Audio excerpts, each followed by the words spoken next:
నవ్యాంధ్ర రాజధాని సృష్టికర్త శ్రీ నారా చంద్రబాబు నాయుడు గారు పేద సోదరులకి మన పేద రవిచంద్ర గారికి ఎమ్మెల్సీ పదవి ఇవ్వడం అందరికీ ఆనందదాయకంగా ఉంది.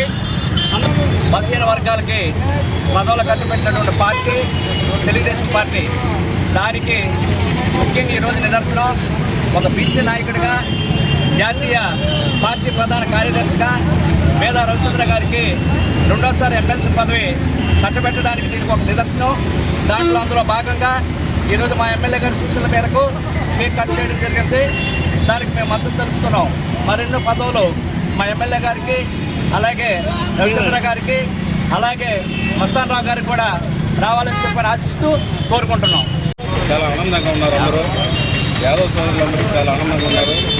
కూటమి ప్రభుత్వం ద్వారా చంద్రబాబు నాయుడు గారు, పవన్ కళ్యాణ్ గారు, బీజేపీ వాళ్ళు అందరూ కలిసి రవిచంద్రకి రెండోసారిగా ఎమ్మెల్సీగా ఇచ్చినందుకు చాలా గర్వంగా ఉంది. మన బిఎంఆర్ గారు మీద మస్తాన్ రావు గారికి కూడా రాజ్యసభ్యుగా ఇచ్చిన చాలా గర్వంగా ఉంది. మీరందరూ చాలా చాలా ఉన్నత పదవులు స్వీకరించాలని మా ఎమ్మెల్యే కావ్య కృష్ణారెడ్డి సూచన మేరకు మేమందరూ ఇక్కడ కలిసి చాలా ఆనందదాయకంగా కేక్ కట్ చేసి చాలా సంతోషంగా ఉన్నాము.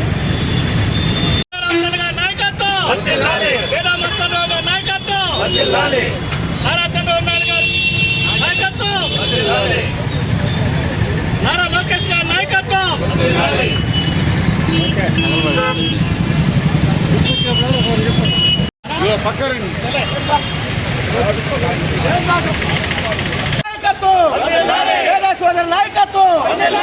కృష్ణారెడ్డి గారి నాయకత్వం, కృష్ణారెడ్డి గారి నాయకత్వం, కృష్ణారెడ్డి గారి నాయకత్వం, కృష్ణారెడ్డి గారి నాయకత్వం, మేధా రవిచంద్ర గారి నాయకత్వం, మేధా రవిచంద్ర గారి నాయకత్వం, మేధా రవిచంద్ర గారి నాయకత్వం. బీసీలకి పెద్దపీట వేసే పార్టీ. అందులో భాగంగా రవిచంద్ర గారికి ఎమ్మెల్సీ సీట్ రావడం మా అందరికీ చాలా సంతోషకరంగా ఉంది. అదేవిధంగా కావల నియోజకవర్గాన్ని కాపు కాసుకుంటూ అభివృద్ధిలో నీట్గా చాలా చక్కగా అభివృద్ధి చేసేదానికి మా కావ్య కృష్ణారెడ్డి గారికి కూడా ప్రత్యేకమైన ధన్యవాదాలు. అదేవిధంగా అధిష్టానం కావల నియోజకవర్గ అభివృద్ధిని చూసి మా ఎమ్మెల్యే గారికి కూడా మంచి పదవి రావాలని మనస్ఫూర్తిగా సంతోషిస్తున్నాం. అదేవిధంగా గత ప్రభుత్వంలో లోకేష్ పాదయాత్ర రోజు ఈ కుక్కలగుంటబాడవ సెంటర్లో అరాచకాలు చేయాలని సృష్టించారు. ఇదే ఈ పాతూరు కృష్ణుడి గుడి సెంటర్లో గత పాలకులు పాదయాత్ర రోజు లోకేష్ పాదయాత్రని బంధం చేయాలని చూశారు.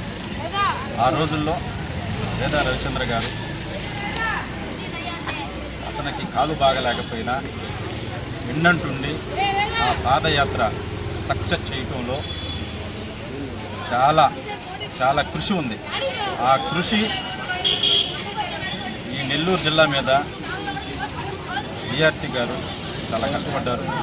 అందులో భాగంగా లోకేష్ బాబు గారు కానీ చంద్రబాబు నాయుడు గారిని గుర్తించి పదవి ఇవ్వడం, ఎమ్మెల్సీ పదవి ఇవ్వడం చాలా సంతోషకరంగా ఉంది అందరికీ.